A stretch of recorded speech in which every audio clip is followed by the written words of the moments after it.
This is Kathryn Goetzke, host of the Hope Matrix podcast.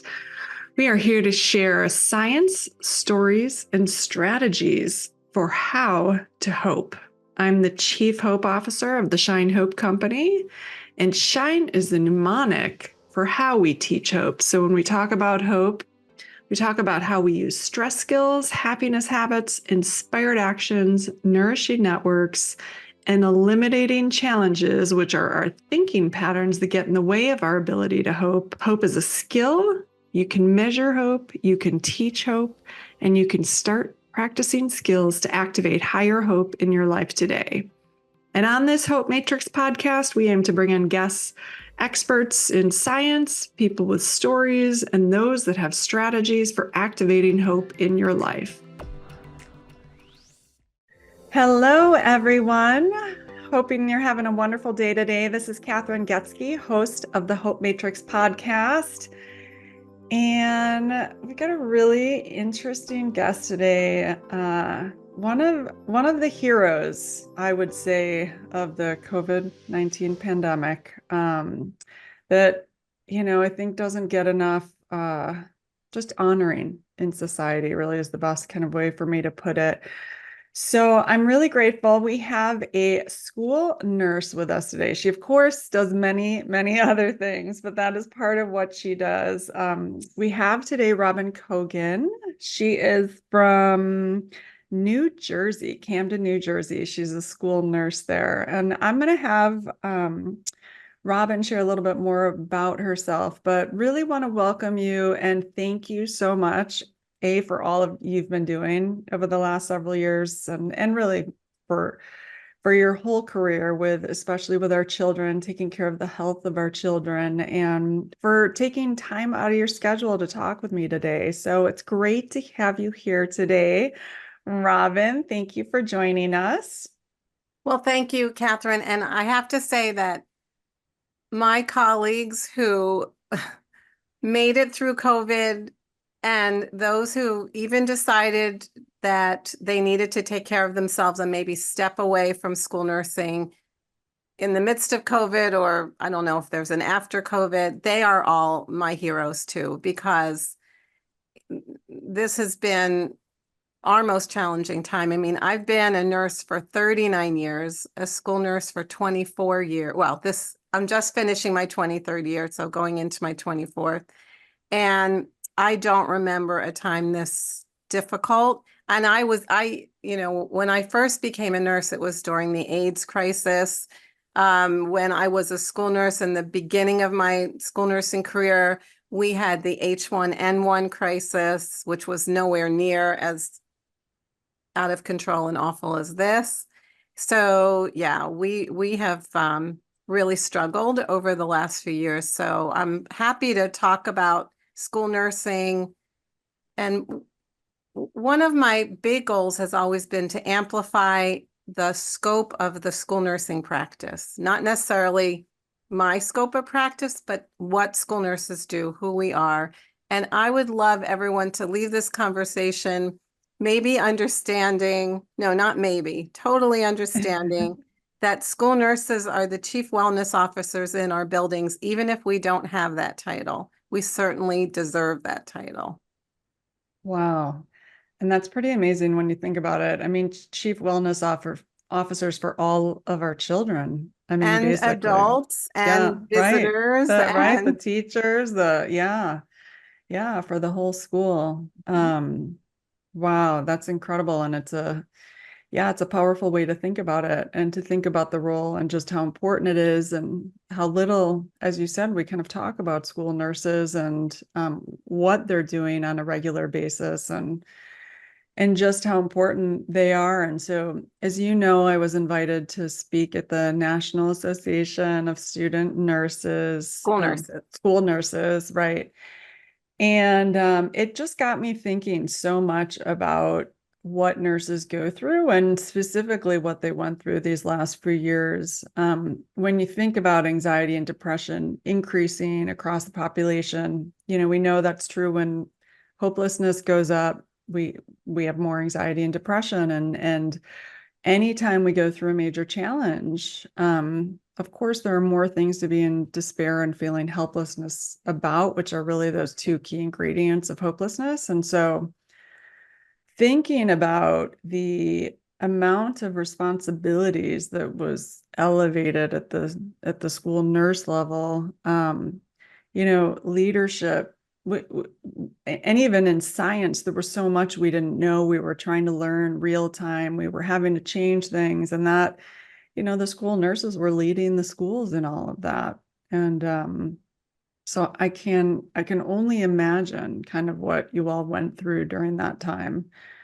And, my aim to talk at the meeting this summer is to really talk about that. What is hopelessness? How do we manage our moments, and how do we get to hope? And when we go through challenging times, how are we more proactive about what we're doing in terms of what it takes to maintain hope, because it's very challenging. And It reminds me of, and I'm sure we'll talk about this, but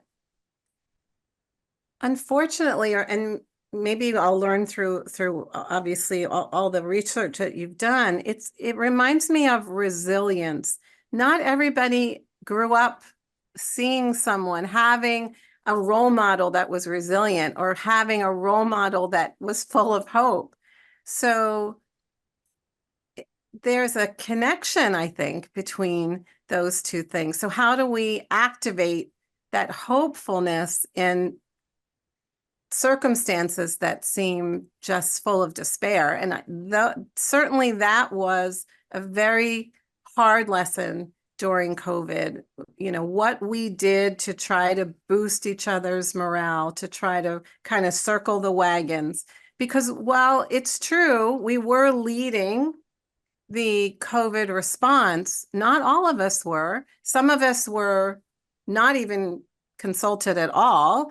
And some of us, when things were getting a little bit too politically charged, were asked to stop the work that we were doing. Some school nurses were even told to not contact the health department. I mean, there were things going on in pockets across this country that truly led school nurses to feel gaslit. I think that's the best term that I can use. So I'd love to learn more about activating hope. How, because it's not innate in I know. everyone. Yeah, it absolutely isn't. And we learn, or we're activated in our hopelessness. And hope is a precursor to resilience when you look at the literature. So you have to be hopeful before you can kind of get to become resilient. And so, one of the things we teach in hope is how you even identify your emotional response. When we're triggered with despair, triggered with fear or sadness or anger at things that are happening. So as you can think, what you just described, of course, you're going to feel rage or sad or afraid of what the future is going to bring. And then the second component is really that helplessness around it. And of course, your experience, you can't do anything about it. And so how do you take action when you're feeling so helpless around it? And so it's teaching a skills, a framework, a process, and skills for being able to do that. So you can get to a point where you can become resilient, and talking about it not being innate. What we know with many kids, and having role models, is maybe 50% of kids. I mean, this is just a random number. We've asked some teachers that do work, can't come up with one trusted adult in their life, one person that they can count on. And so we kind of say to teachers, well, please be that for the children, so they know that, because that's so predictive of outcomes in lives, having Protective factors, right? Yes. That adult that has the full belief in you, that unconditional love. I did want to bring up something that I think it's not only unique to nurses, but it certainly is an issue within healthcare providers. And that's really identifying our own emotions. We function almost in this kind of automaton way sometimes, we are constantly under the guise of anything can happen at any time. And with school nursing, we're mostly alone. There's very few of us that actually work in a team, although that would be ideal and so much better. So breaking through that barrier of identifying our emotions, admitting that Mm, we are struggling, right. saying, wow, I'm not handling this well. I need help. Yeah.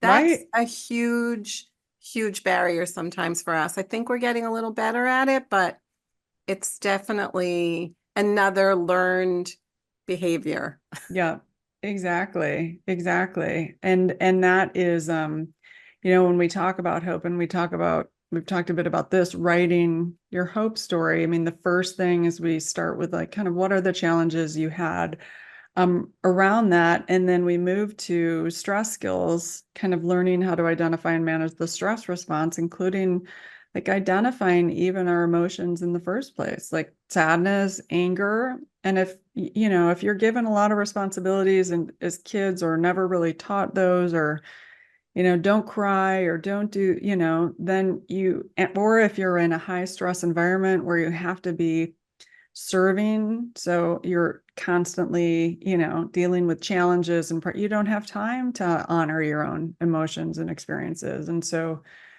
carving out space to do that is, as you said, so important. And to me, listening, I would think so important for school nurses to have kind of weekly meetings amongst school nurses in the region or something, on a regular basis, to do that, to kind of express. I mean, I do that with my team every week. Like, what's stressing everyone out, and how are you managing those stressors in healthy ways? Because stress is kind of a reality of life, and especially in the job that you want, but it's acknowledging that, and then what are things that we can do that are healthy for ourselves? First identifying them and then doing things that are healthy for ourselves.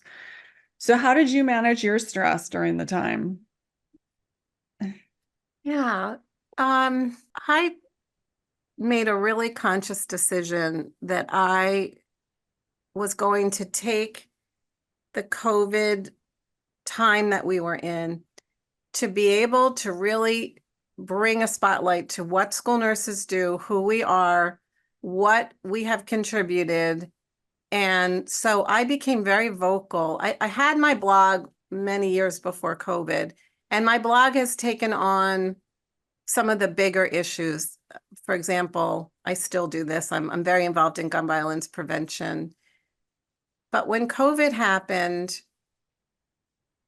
I focused on what was happening in our communities, what we were seeing, what school nurses were telling me across the country, how they were being treated.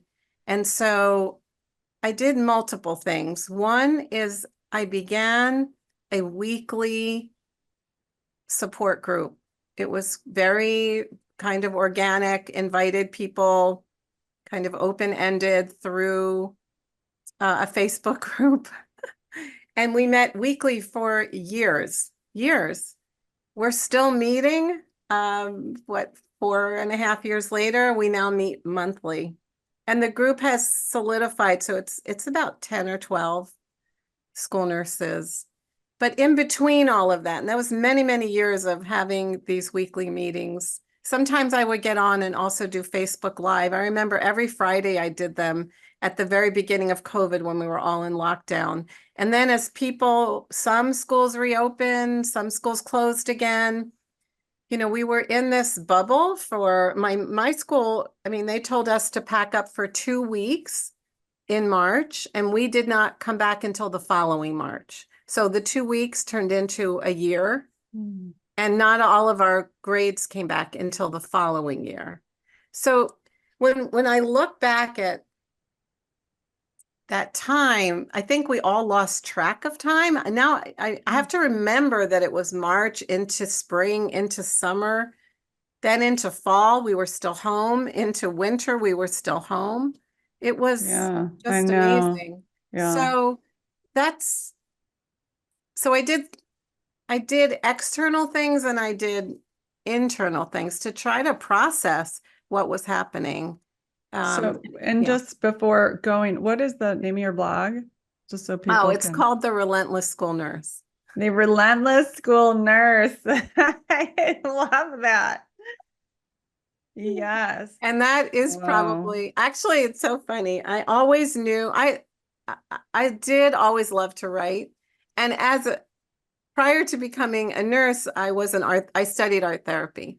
And so Mm, I never had, after I stopped my art therapy life and went into nursing school, I never painted again.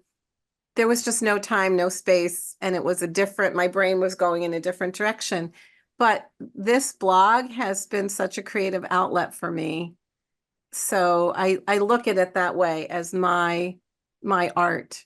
So my yeah. art has changed from, well, I did actually, because I have a brand new, beautiful little grandbaby. My daughter asked me if I would paint her nursery, and I had Mm, not painted in 40 years, but my oh kids my have some of my gosh. paintings in their houses. So anyway, I painted her whole nursery, and it did come out really, really beautiful. Oh But my gosh. so Yeah. anyway, Amazing. Yeah. so yeah, my blog is the Relentless School Nurse, and I always I always knew if I were to write a blog, because I had interest in it, that I would use that term, because my husband, from the time we met, Relentless. always called me relentless. Not in a Uh, bad way, but in a like, right. you just don't stop until you get something done kind of way, Yeah. which to me is also the key to being a really effective school nurse. And very hopeful. I And mean, yeah, you know, true. high in hope. Absolutely. So that's how I got the name. And, we're still married 40 years later. So I guess it all You're worked a out. relentless wife too. Yeah, relentless wife. Now I'm a relentless grandmother. Oh, that's amazing. Well, your grandkids are lucky for Oh my sure. God. Yeah, It's grandchild. a miracle. I'm telling you, it's the Oh, most fun I've ever had. I have been much more hopeful since that little girl was born six and yeah, a half months ago than I have been for years. yeah, yeah. And that's, we talk about, so we have the stress hormones. So we use stress skills to manage our stress hormones when we're triggered. And then our happiness habits. And that's part of it. Laughter, joy, like you know, how do we intentionally bring those things into our environment when we have a lot of stress? And it's so important. If we don't get our happy hormones, that's when, we become depressed and angry and, our fuse gets much shorter and all of that. And so, and you mentioned art and that you hadn't done it in 40 years, which is, I tell people, when you think about happiness habits, what brings you joy? And if you're having a hard time coming up with a good list, like think about what you did as a kid that brought you joy, because when we're a kid, we haven't learned all this stuff. And like we're in our true kind of joyful essence. I'm like, and go back and do those things, like no matter what, jumping, like skipping or whatever it is. So for you, it was arts and spending. It was art. And actually, since then, I've done a few, well, even right prior to Nora's birth, I know the power of art. And it is not about the product, it's about the process, it's Yeah. about the journey. And I have done now, I think, 3 creative workshops with school nurses through COVID, to just refocus, reframe, remember really what brings us joy without expectation around it. We have this Yeah. expectation of perfectionism in nursing, because if we're not, somebody could die, something Mm. terrible could happen. We could make a grievous mistake. So having a place to be able to practice with no expectation of any outcome has been very positive. And Yeah. I love running these workshops, and I do know the participants enjoy, being part of it. Sometimes I get adult coloring books with hopeful messages.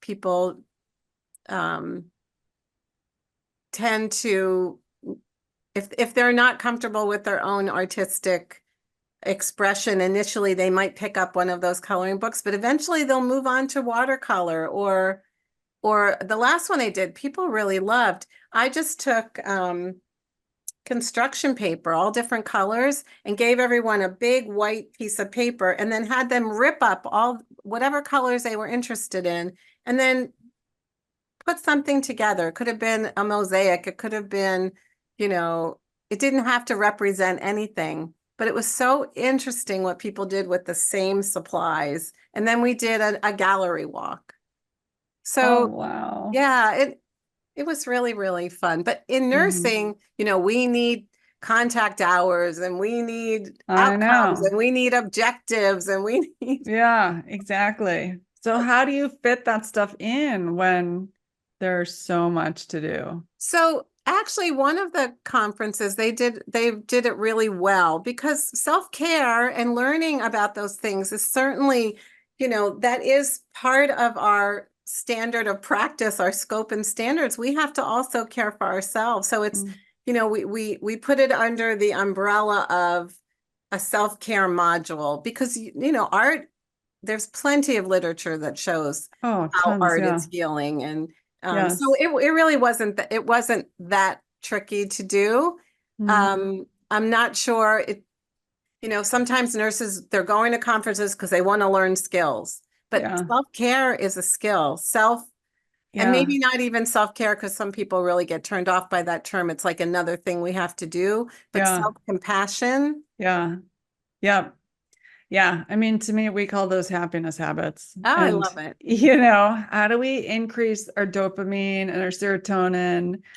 Um, because it's so important to feel those and to be healthy. So, and And what then are, just asking people, tell me about the process. They yes. loved, we had a little gallery walk and people stood by their work and talked about it. And it was really powerful. Yeah. So, It's a great way to connect to on a deeper kind of level than maybe you would necessarily.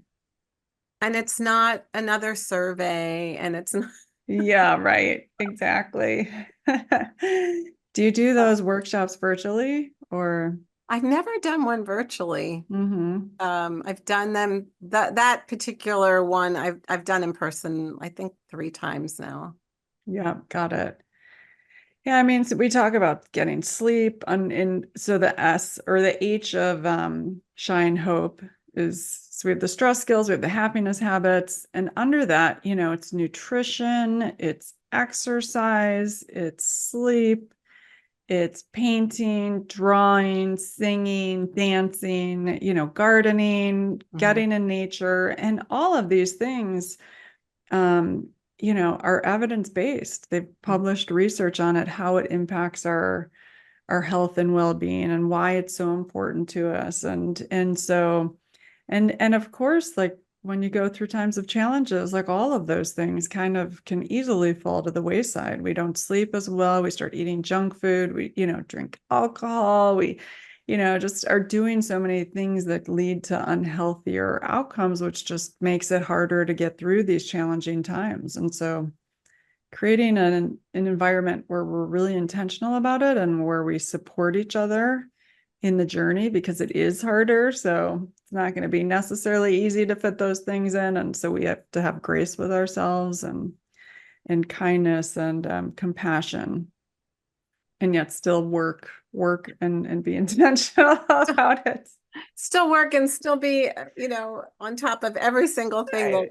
walks up. Yeah, But exactly. you have more capacity when you make space for things that bring you joy. Yeah, I know.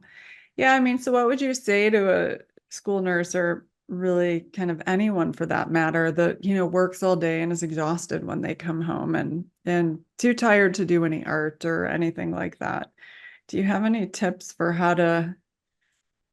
Well, I think that we don't have to earn rest, Mm-hmm. right? Rest is really a gift we can give to ourselves. Yeah. So I think we have a productivity model that we follow. And if we don't fit all these things in a given day, then we feel we have failed in the productivity model. I mean, even I don't use these, but even people who have apps on their phone for their steps or whatever, that like they have to grow so many flowers and they better grow the whole bouquet and all right? We put this perfection piece into everything. So Yeah. I I've just learned that it's okay to rest. Yeah. It's okay to Yeah. stop and say, I mean, I look at my little granddaughter, that little girl, she wakes up happy as a clam. And when she gets a little cranky, it's time for her to take a rest. And Right. Yeah. there's a lot to be learned Yes. from our kids. And, so I just feel that taking a break at school, making that space, being boundaried with people is very empowering. And I always say, the people who give us pushback when we put boundaries around ourselves are the ones who are benefiting from us not having any boundaries. Yeah. So we need to put ourselves in the middle of this. We cannot raise this flag of I don't even know what to call it. It is not helpful or healthy to never take a lunch, to never take a break, to never have an uninterrupted period. Yeah.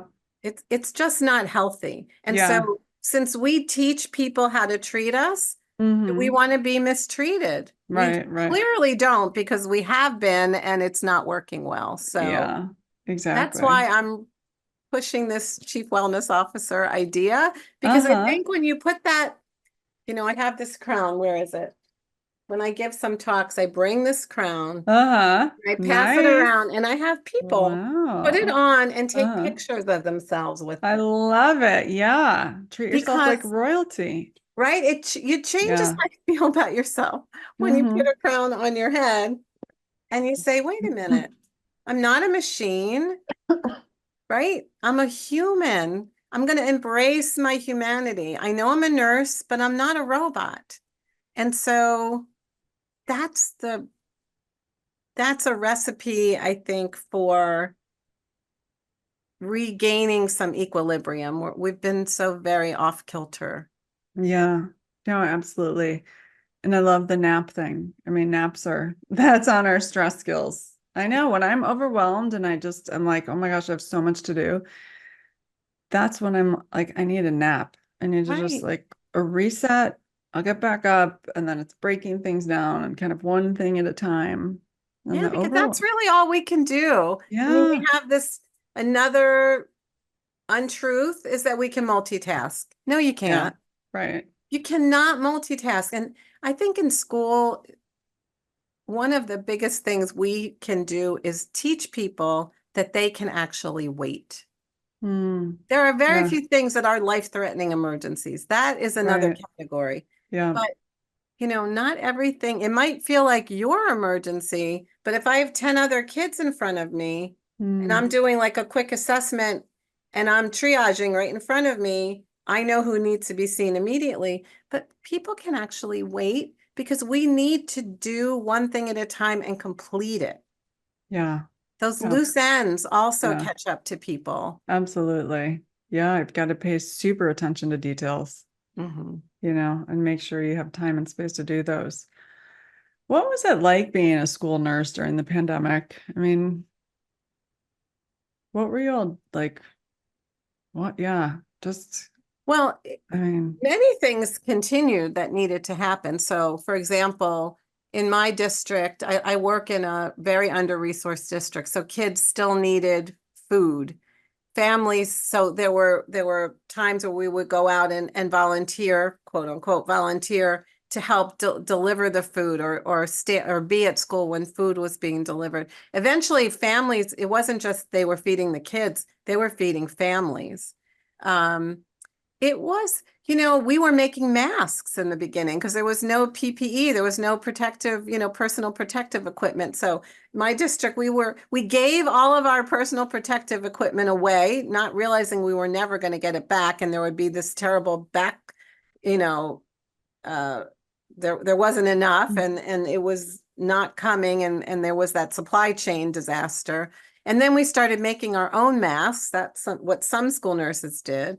I mean, I know for me, I'm a preschool nurse. I read books on YouTube that I know our kids like because our teachers were teaching virtually. So I would hop into a classroom and they could listen to me read one of their favorite books.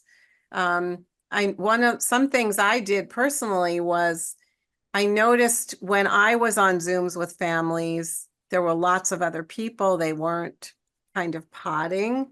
And so we had the pediatrician from the local Frederick Qualified Healthcare Center. I did an interview with her and had it translated into Spanish so parents could really understand in the beginning, especially what was most protective at the time that we thought was most protective. We did kind of like a PSA about mental health concerns that you might see your children have, the importance of still having a schedule and keeping to the schedule. A lot of families were sending their kids to other relatives because they were, considered emergency workers, primary, what was that term? Oh my goodness. You know that term. You know what I'm talking about. Yeah.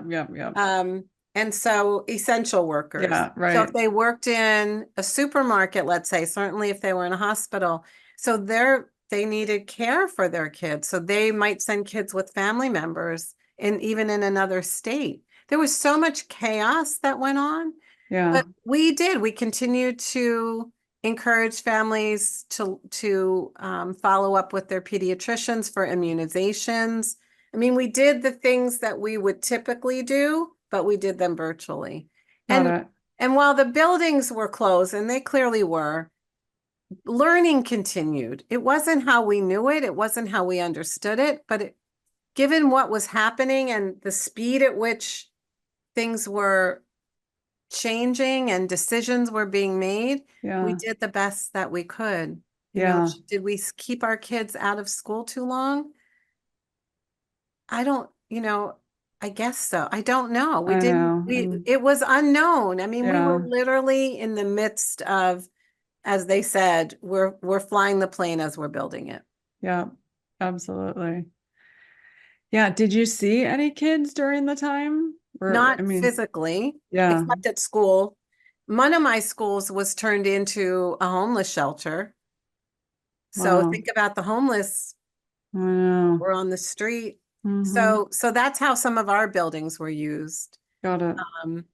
So I saw kids on Zoom. We saw families on Zoom. We had lots of communication virtually. And thankfully, in my district, every student was given some kind of a device and also a hotspot. So families could get on the internet. I mean, really, the internet should be a utility. I know. There was so much, talk about inequities and health disparities and I know. structural racism and all of those things. They really played themselves out during COVID. So, but it wasn't, we made our way through. It was when we returned, I think, that we had the most pushback. It's when the messaging around masking became politicized. It was almost like the coalescence of every really negative group came together. So whether you're an anti-masker, anti-vaxxer, right, book banner, right, all of those things, and that's when I think the real trouble started. The pushback, the nastiness, the negativity. I mean, one nurse, I'll never forget the story she shared. They were back in school, and at the beginning, it was awful. If a kid even had one symptom, they had to go home for 14 days. So we were quarantining and isolating, and all of those things caused a lot of disruption for people. But so this nurse sent a student home who had symptoms. The parent was irate, sent the child back to school with a t-shirt that she had handmade, one of these like airbrush t-shirts that said, "My school nurse has," and it was a poop emoji, for brains. And on the back, and this was a first grader, it said, "I never had COVID." Oh my God. They sent this first grader back to school with that t-shirt. Now, it Mm. just so happened that not only was the school nurse at that building, that was her community too. So that was Wow. a double Yeah. blow to her, you know. Yeah. So that's pretty extreme. I mean, there was a school nurse who was threatened. Yeah. She was sending a kid home, and the parent said something like, "Get ready for your judgment day because I'm coming for you." Mm-hmm. She called the police and pressed Yeah. charges. Yeah. I mean, it went from cooperation to threats. Yeah. Yeah. Yeah. I mean, I think like our fear, there was so much fear and it was for so long. And when you have that elevated stress response and you're not managing it in ways that are healthy, your fuse becomes shorter and shorter and shorter. And we're not all practicing together as a society. We're actually making it worse. We're triggering each other even more, creating Much more worse. fear, more anger. And it just creates this big cycle of complete stress. Societal breakdown, Oh, yeah. civil unrest, Yeah. and unfortunately, the school nurses, we were the messengers. Mm-hmm. And some of us were, part of some decision making, but we were quickly pushed aside when it became clear that parents and groups and towns and states didn't want to deal with it anymore. Yeah. And then we Yeah. went from like extreme worry and taking every precaution under the sun to nothing. Yeah. And that's when I think we really felt gaslit. Yeah. Yeah.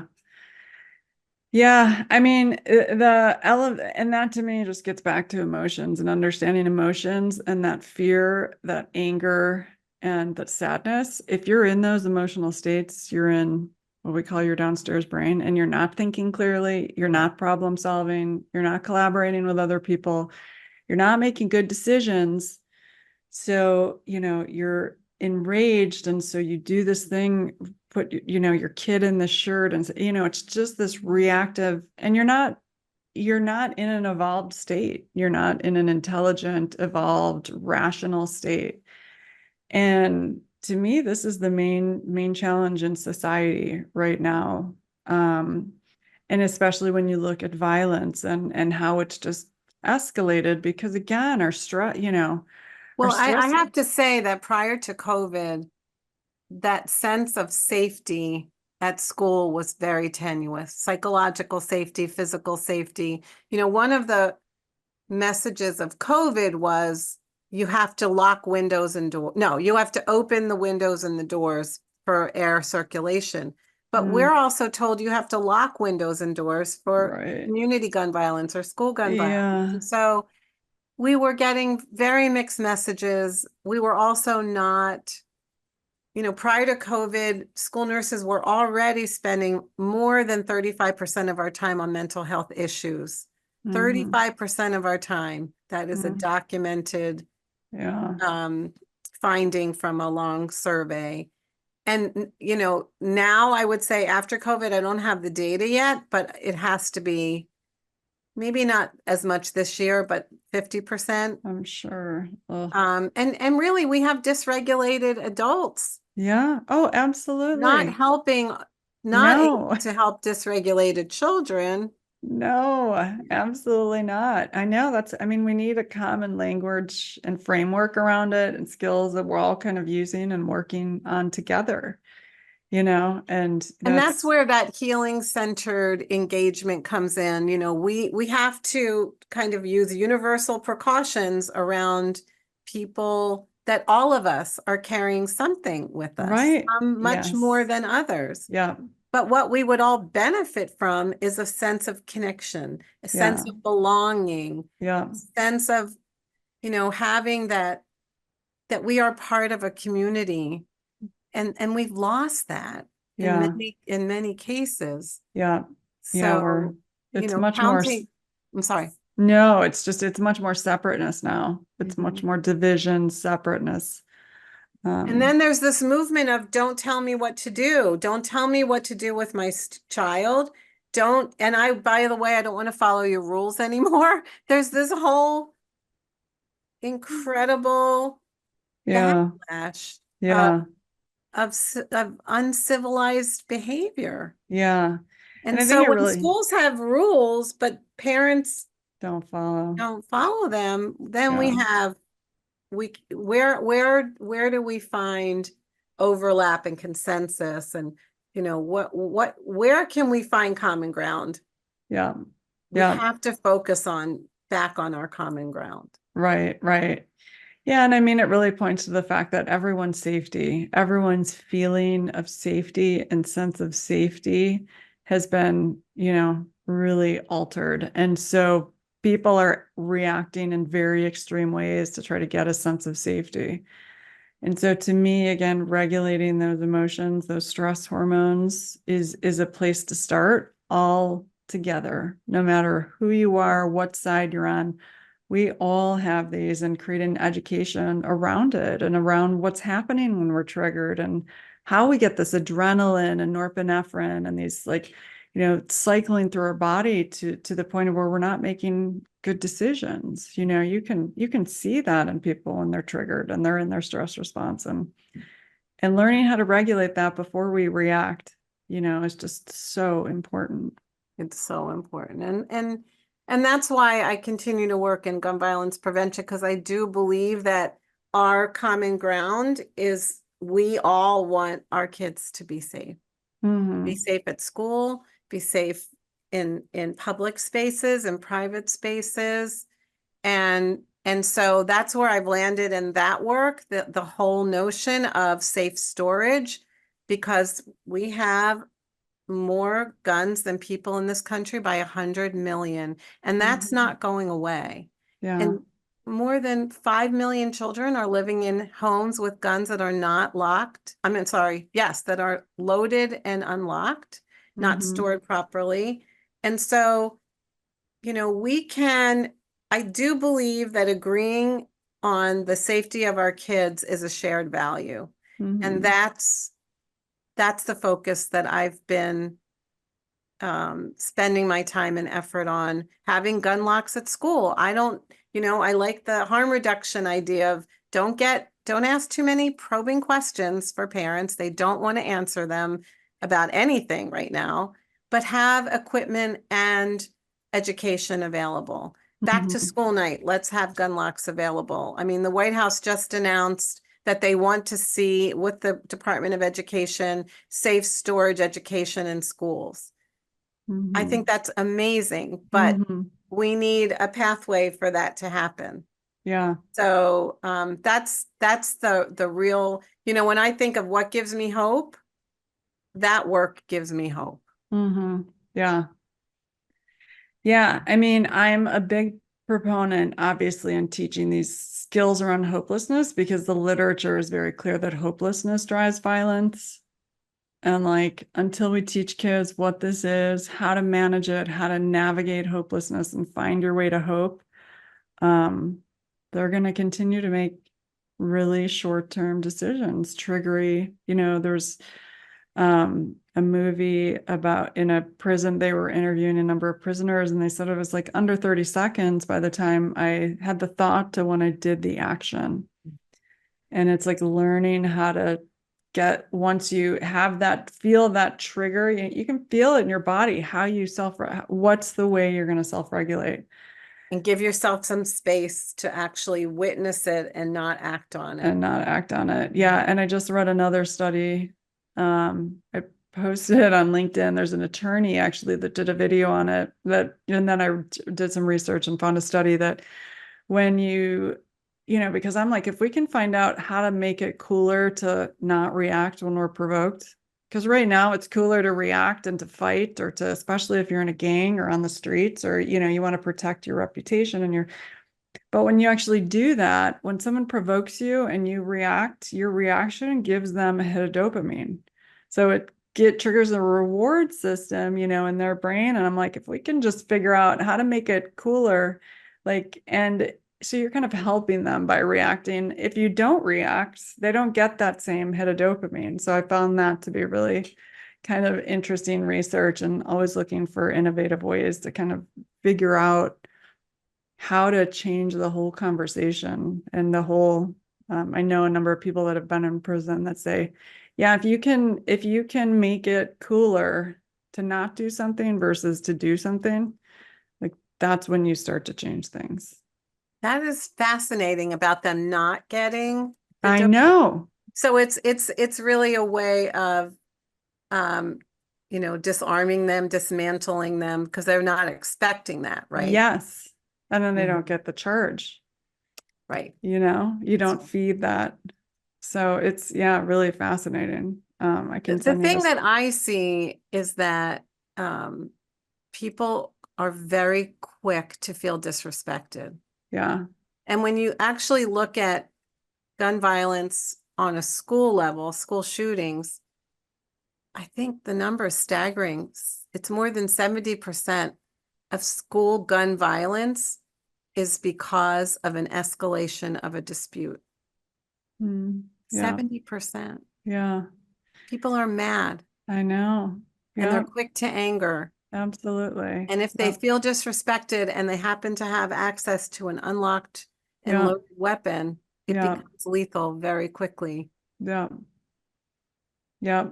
So it's innovating around the strategies to not get there, teach to have it be more powerful and cooler to not do anything because you're actually smarter if you're, really if you learn that you're making a better decision, you're smart, for yourself in the long run, and you're not giving your power to that other person. Right, So you're problem solving. You're actually problem solving. yeah, You're not adding to exactly. it. Yeah. Amazing. This is so interesting. Such an interesting. I'm really grateful that you took the time today to talk to me about this. This is really, I love it. And I was grateful to school health as well. I do work with school health, and they're supporting some of our work and our programs with young kids and I'm so glad schools. to And hear that. That's I know, amazing. Oh yeah. my And I've goodness. done work with their workplace and training their workplace on hope and why hope is important in the workplace. And, was speaking and gonna talk about at this conference about youth mental health. And, because we do so much work in youth mental health, but then we thought, no, let's focus on, because we have a My Hope story template that we teach everyone to write, but specifically around youth. And they said, why don't you talk about nurses? Like, how do we innovate around nurses writing their hope story and share strategies and skills and think through that, because they were so forgotten during COVID. Oh, I think And it's a wonderful idea. yeah, so I'm grateful to you for talking more about your own story and journey through COVID and how you navigated. Because what we know about hope too is if we have another challenge, and we can read our past stories of how we previously navigated something, and we have more self-efficacy. Oh, I did it then. Like I've done hard things. I can do it now. So but I want to get through the I on shine. So inspired actions. So what kinds of things did you do? You mentioned starting kind of the art groups or do the art training. You mentioned the support groups. Right. Support groups. I wrote many, many, many blogs about and asked people to share their stories with me, what they were doing in their health offices, even if they were virtual, that worked. I got involved with as many groups that I could to, for example, at the state level, our state organization was able to present what our state school nurses needed during COVID. We actually got legislation passed to finally get a state school nurse consultant on board. So, I mean, there were some very positive outcomes. Just navigating to get there, it's almost now I can see them much clearer. When you're in the middle of it, you don't know. It's like you're in a big fog and Yeah. everything is very gray, and you don't know that there's actually a light at the end of the tunnel and you're going to come into sunshine. But Yeah. it didn't feel that way for a really long time. And I think what allowed me to have more hope then, and this, I'm just going to say this, it may be controversial, but there was something really amazing about not having to go anywhere for a while. Yeah. It was almost like I could step off the hamster wheel, Mm. and I found Oh, hope in not being on that hamster wheel. I didn't realize how just a repetitious life I was leading. I was, living for Friday, having Sunday, worrying about Monday on Friday night. I found something positive in the brief time that wasn't even that brief, in the time that we could kind of cocoon and I felt safe, even though we were amongst all this unsafeness. But yet then I felt very guilty because people were dying I and I know. Yeah. wasn't in the hospital helping. Like I had so Yeah. many mixed emotions. Yeah. But if I'm asked to if I'm asked, how did you get through and remain hopeful? There was something about having that time to regroup. Yeah. Yeah. Yeah. I know, slowing down, being forced to stop. I mean, and Yeah, reflect, literally, and I you're know. you're done. And Yeah. our younger people don't want the madness that they don't want the life that we told them Yeah. that this is how you're successful. Yeah. If you look at what they're doing, they're like, hell no, I'm not going back in 5 days a week, maybe Yeah. 3 days a week. I mean, there's a lot to be learned from maybe what we were doing all along was so unhealthy to begin with, Yeah. you know? Yeah, I know. I love how kids talk about, like, they are so open about mental health, and they Mhm. just get this and think it's so important. And I just think about how I was at the UN in 2015 we were trying to get mental health in the SD Sustainable Development Goals, which is like our global strategy for the world. And, getting any attention around mental health was such a challenge. And I Taboo. Do not talk just, about it. But now right now, everyone's it's talking like, about it. yeah, So yeah, there are some glimmers of hope around what yeah, happened, and we were forced to just kind of stop. yeah, And maybe now we've had a few years to look at, we have to take ownership of what didn't go well. right. Communication did not go well. Yeah, The politicization of public health was a disaster. yeah, yeah, Certain people in power were a disaster. yeah. And so, I appreciate being able just to say that out loud. I'm sure some others will say, oh no, but Yeah, I did feel that way. And yeah. I mean, in times of change and uncertainty, you need strong leaders that are calm and clear-headed, and it just wasn't that. wasn't that? It was so much chaos. And the hardest thing about, science is, we were doing real-time science. It was a new And virus. So science there were, changes. oh Like yeah, it's and you learn and you adapt and you right. update, you learn, like, it's a constant. And That's the so cycle. That's the process. That's the yeah, public health approach. And people yeah. did not understand that. No, I know. People didn't really understand. I mean, if we had had more participation, even in contact tracing, we would have Yeah, never had so many deaths from COVID. yeah. All the things that happened were Hmm. really because there was a lack of cooperation and there Yeah, was not a national policy. yeah, It was all about, well, let's let every school district decide what they're going to do. Well, that yeah. doesn't work because Mm. in New Jersey, we have 600 school districts. So there were some school districts that have, like, they'll go, let's say K-8, but their high schools are regional. So the regional high schools had one standard, but the K-8 had a completely different standard. So no wonder we looked like we had no clue what we were talking about because there were rules over here that weren't being done over here. Mm. And then parents were like, you don't even know what you're What? talking about. So goodbye. Oh my gosh.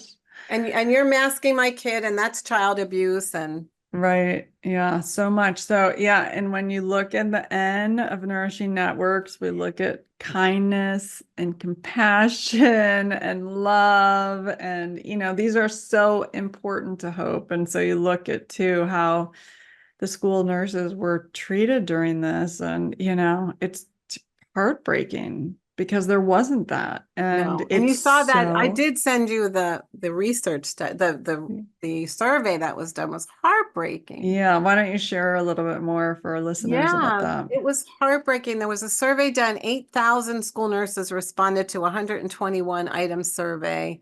And the findings were just heartbreaking. I mean, more than 45% of the school nurses said they had been abused, felt abused, intimidated.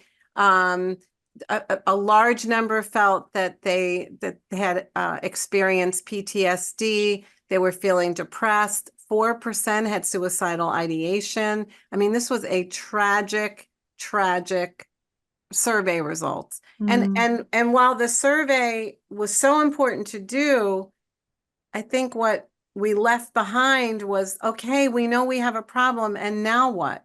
I think our right. focus is always, it's always about the kids. It's always about the kids. Well, guess what? If it's never about the adults, it will never get to the kids. Yes. It is Oh, not selfish to such want to focus on how are the adults, important. right? Absolutely. Yep. So, And we don't abuse adults to get healthy kids. no, That's not an effective doesn't health work that way. strategy. You can't abuse school nurses and Uh, expect them to yes.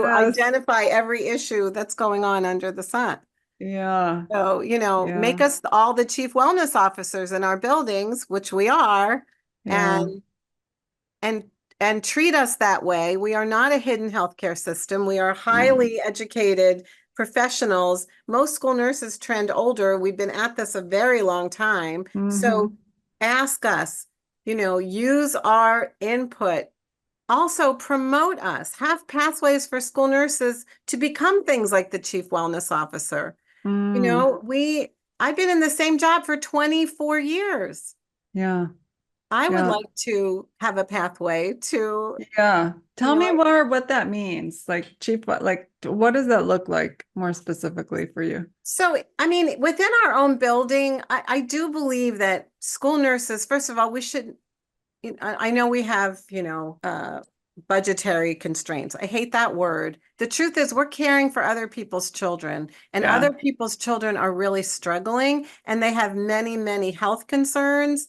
They have chronic health conditions. They are medically fragile. Think about it. Our most, you know, fragile kids who thankfully survived, the NICU when they were born at 26, 27, 28 weeks, they're in school now. So Mm. we have kids with many, many, chronic medical conditions, medically fragile children. We have kids who, I don't want to give the wrong number, but there are children who have an undiagnosed allergy, and Mm-hmm. 25% of those kids could have their first anaphylaxis in school. Mm-hmm. So we need a team. Yeah. Working alone has never been ideal, but now Yeah. it's really, really an issue. We need a health services team so that Mm. we are working together where there is at least two school nurses, depending on the acuity in your building, that there is a school social worker, a school psychologist, there's a behavioral specialist,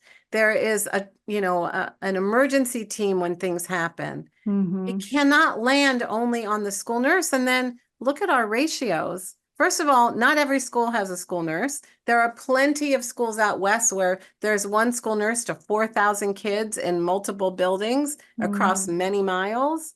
Um, I mean, even me, I don't have a lot of students. I have 300 right now, but they're in three different buildings. Mm. So I can't be in three places at once, right? Mm-hmm. Yeah. And so people, How do you do that? You run from building, I mean, when there's they yeah, have well, I drive something. because it's not in the Oh, safest area. got it. And Yeah. so there's that issue too. There's Yeah. community violence and community safety. So yeah, we need support. We need Yeah. people to understand the significant scope of our role. Yeah. And So, yeah, yeah. So is that what changing it? I mean, would you change the title to Chief Wellness Officer? Would you, So, well, I you know, use that because in my district, and this is in I've seen this in other districts too. All of a sudden there's a chief of talent. That's HR, apparently. yeah, Chief of schools. There's chief of staff. There's many, many chiefs. Chief of yeah, communications. There's no chief wellness officer. There's uh-huh, one school nurse supervisor, and very few school districts, especially where I am, actually have a nurse that's a supervisor. But that nurse has 25 buildings, has 25 school nurses. right, So why isn't there yeah, structure yeah, so that school nurses can also have upward mobility? yeah, Use our skill set. We could be working on much bigger issues, yeah, right? And yeah, really, instead of this Groundhog Day that we work in every single year, by the time we get all of our things done, because it seems to be like task focus, which it shouldn't be, it's mm-hmm, June and it's then we start over again. yeah. So if we So how really would you want to pitch solve, sorry. how would you talk to your superintendent about it? Or is that the I mean, would you become the chief wellness officer for the area schools and then have nurses And well, underneath that's the you? other thing, Or in school nursing, yeah. there is no protected title of a school nurse. Uh-huh. Every state is different. And Got even it. within a state, every county is different. New Uh, Jersey is very different than, let's say, Oregon. yeah. So I talk about chief wellness officer because I think we can start by being that in our own building. Got it. Because Yeah. taking on that Yeah. changes how we view our Your role. role. Got it. Yeah. So could you change your title tomorrow to that? I would love to. Yeah. What would it take? Well, I already ordered the pins. I will be giving them out at the NASN conference. And they say Chief Nice. Wellness Officer. Awesome. Yeah, I love I it. am not Yeah. playing around with this. I know. I know. It's awesome. And I want all the school nurses to know, like, that's the ending of the hope story is like, You are yeah, all the Chief Wellness Officers. I'm bringing yeah, 1,000 pins to the NASN conference and I'm giving them out. yeah, yeah. I love that. Yeah. Yeah. I mean, we've kind of talked about the nourishing networks and the eliminating challenges, worrying about things in the future, ruminating on what's happened. I mean, if are people stuck in that cycle of what happened, or specifically nurses I and think just this in year has general? been definitely more positive. There's been Yeah, less illness. I think we can think about other things finally.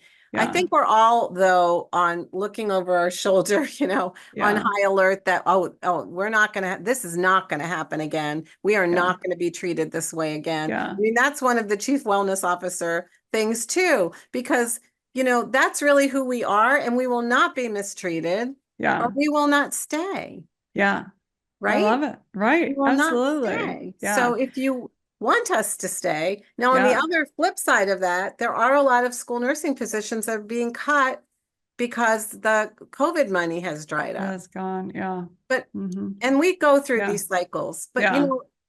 so I guess the big takeaway message is for me, I thank those school nurses that stayed during COVID. Yeah. But I also acknowledge those school nurses who took care of themselves and needed to not stay and to not Absolutely. feel that they Yeah. abandoned us. They did what Yeah. they needed to do for themselves. Some of my very close friends made that decision. Yeah. So I just, we have been in very uncharted waters for a hell of a long time. Mm-hmm. And then in the world of school violence, there have been more school shootings since COVID than there have been in the many years before. Yeah. So the big thing that's happening now is there Mm-hmm. are school shootings at graduation. Yeah. I So, know. it never ends. The need Yeah. never ends. We just Yeah. have to address these wicked problems that we have. Yeah. Yeah. Be as proactive as we can and stay with what can we do about it? Versus what can't we do, being clear Right. about, controlling things inside of our control, taking action where we can take action and know that we can't fix all of the world's problems, No, but So it's up to us yeah, to add to solutions, Yeah, right? exactly. Yeah, absolutely. So do you have your chief wellness officer description so I do. people can go to their did you blog about it so I've people blogged about can it many times. nice. So we're gonna put a link to that Yeah, in here. absolutely. I do a Yeah. whole talk on the school nurse as the chief wellness officer. And I Oh, talk that is about advocacy and I tell my yeah. story and I talk about how we should be treated and that two Yeah. things can exist at the same time. We can love our job as a school nurse and we can Mm, be totally disgusted with what's happening right in front of us. You know, yeah. it's kind of that, Absolutely. right? It's Absolutely. Yep. And it's honoring both of it. And yes. then what do we do about the despairing part of it, How can we honor that and then how can we move to action? So Where yeah, where and I have lots of interesting things to say about that. that is awesome. And this is one of my Yeah. favorite quotes from, I'm showing you all my stuff, from The Good. I Wizard of love it. Oz. Uh, Um, I pass this around too. You've always had the power, my dear. You just had to learn it for yourself, oh, I love that. Yep. right? Well, you're Absolutely. probably showing backwards I there. love it. But, Yeah. you know, Yeah. we can do it. And we Yeah. have to find our tribes and stick together Yeah. and also Support each support other. each other's successes. Yeah. You know, we have to celebrate, even if it's a small pocket of success, we have to let people know what we do, who we are, Abs and do not let them define our role. It's yeah. pretty clearly defined. We Yeah. just have to say it out loud. Yeah. I love that. Oh, that's so amazing. Well, I'm so grateful to School Health for connecting us on this. Thank you. Yeah, this has been really wonderful. Well, So tomorrow I'm going to the eye-opening. White House, I have to tell Oh, you. yes. Wow. Very nice. School nurse. The Relentless School School Nurse nurse will be at the White House goes to the White House. as part of I was invited to be part of an advisory group through Brady United Mm-hmm. called This Is Our Lane. And it is healthcare professionals that have been working in gun violence prevention. I have to say, not only I am the only nurse, I am the only school nurse, but I know that Mm. I am carrying all of my colleagues with me, that this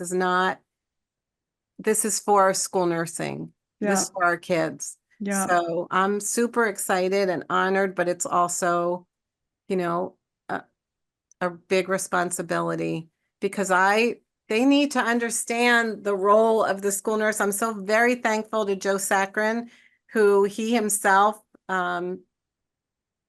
was shot in the throat when he was a high school senior. He grew up to become a trauma surgeon and he uses his Mm. platform for gun violence prevention. Oh my And gosh, that's amazing. he's the chief medical officer of Brady, Nice. and he started this advisory council called This Is Our Lane.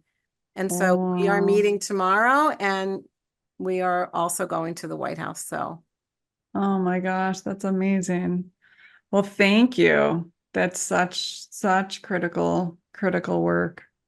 A good friend of mine runs the Choose Love movement, Scarlett oh, Lewis. really? Hmm. Oh my goodness. Yeah, I'll be with her in a Wow.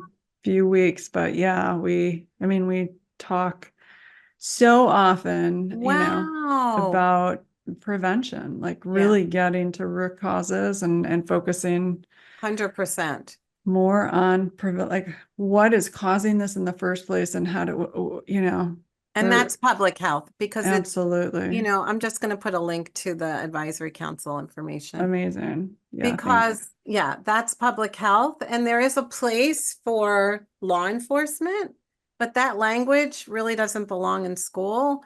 You know, Yeah, calling kids threats when we're really asking people to come forward about a concern about a student. We need to change the yeah, language around what we're using in school. I think more people would come forward and more people would participate if they were not being asked to accuse somebody else's child of being a threat. yeah, yeah, absolutely. And made therapy easier and had a common Yes. language around, rage and anger and normalizing it. And yet, what do we do about it? Right. And how do we express it in healthy ways versus unhealthy ways, and what are we doing for conflict resolution? How do we, those, a How lot of can the we things. help kids feel less? How can we change the conversation around disrespect? I feel like Absolutely. that's at the root cause. How Yeah, do we get to disrespect so easily? I know. Yeah. There's something about that. And if you're in despair, I always say, if you're in despair and you're disrespectful to someone and then they react and you get a hit of dopamine, you feel better, so it's this cycle of, but they're not taught that. They don't know the biological part of it. And then when they react and we shame them for their reaction or put them in jail or punish them, right? instead of teaching them why this is actually a biological driver and how we can learn to better navigate that physiological response, to me is just so clearly critical to preventing, and Scarlett and I talk about, we deal with stuff at time of crisis so much, like all the money goes to time of crisis when we're, what do we, and we're Not never, prevention, right? no, and It's we're like, reaction, right? right. We're like, what do we have to do to sexy up prevention? Mhm. We're like, so that people actually, but yeah, so I'm so grateful that the White House is, really taking time to discuss this, and they have you involved, and yeah, that you're speaking and you're bringing all of the knowledge. You seem really engaged in the nursing community, the school nursing community, which is amazing as well, because you bring all of those insights with you. So thank you so much Thank for doing you. that. Thank Yeah. you. I so Yeah. appreciate this conversation. Yeah, I will me find you an too. S and I will save a chief Okay. wellness officer pin for you. Oh, amazing. That's great. Yes, and I'm a chief hope officer. So Oh, see, you're a chief. it's right. I wear that proud. There Yeah, you go. absolutely. So, Robin, thank you so much. Is there any final kind of thoughts or words you want to share with our listeners, or? I appreciate you highlighting school nurses, and I thank School Health for all they do for us, which is so tremendous. And I just, I think the work that you're doing is really vital and can be so instrumental, another tool for school nurses to help our kids self-regulate, Mhm. co-regulate. Yeah. They need to learn how their brain works Yeah. so that they can feel more agency around Mm. being responsive and not reactive. Yeah. And ultimately their futures, Yeah, hope is all about future. What thriving, do we right? We want? want our Yes, kids to thrive. We want our communities to thrive. absolutely. Absolutely. Well, Robin Cogan, thank you so much for joining us today. I'm Thank you. super grateful. And yes, thank you to School Health for supporting this work and caring about children and mental health, and your workplace as well. It's, you're quite a leader in health, and for caring about hope. And thank you, listeners, for tuning in. And please, share this with others. And if you have kids, make sure when you do appreciations that you appreciate the school nurse. And, I And not mean, just on School Nurses Day. How about that? right. Yes. Yeah, always. And have some compassion for our school nurses, and empathy and kindness. Yeah. Be, so appreciated. So yeah, thanks for tuning in, and wishing you all a wonderful day. And this is Kathryn Goetzke signing off of the Hope Matrix podcast. Take care. So thank you all for listening in to the Hope Matrix podcast. We want to shine a light that hope is teachable, hope is measurable and teachable, and provide you with actionable insights for how you can start activating hope in your life today, and provide a framework so you can start talking about hope with other people and practice these skills together, because we are better with hope. Please feel free to check out theshinehopecompany.com, where we list all of our resources around how to hope. We have a lot of free programs for how to hope, including the 5-day challenge, our hope infographic with a lot of skills that showcase how to hope, and articles of how to incorporate hope into your life. We have the Hope Beat Weekly, which is a weekly newsletter that shares strategies for hope. We have a My Hope Story template, so you can write your own hope story today. Also, My Hope Hero, so we can share what our heroes are doing to activate hope in their lives. And this is especially good with youth, so they can start looking up to people that have overcome similar challenges to them and seeing how these heroes use the Shine Hope framework. We have a Hopeful Minds for Teens program, a Hopeful Minds overview, educator guides. We have a new evidence-based college course so you can activate hope on the college campus. There are programs in the workplace, overview courses, 90-minute courses for learning the what, why, and how to hope. What I want you to know about hope is it's a skill. You've got to practice these skills to become hopeful. It's easy to fall into despair and helplessness when we deal with challenges in life, and it takes intentional work and practice to get to hope. And yet it is always possible. So no matter what life brings, keep shining hope. Thanks so much for listening in. Have an awesome day. And of course, I've got to add that this program is designed to assist you in learning about hope. It should not be used for medical advice, counseling, or other health-related services. I, Fred, the Shine Hope Company, and myself, Kathryn Goetzke, do not endorse or provide any medical advice, diagnosis, or treatment. I am not a medical doctor. The information provided here should not be used for the diagnosis or treatment of any medical condition and cannot be substituted for the advice of physicians, licensed professionals, or therapists who are familiar with your specific situation. Consult a licensed medical profession or call 911 if you are in need of immediate assistance. And be sure to know the crisis hotline, 988, if you are in need of support. Thanks a bunch for listening. Take good care of yourself and keep shining hope.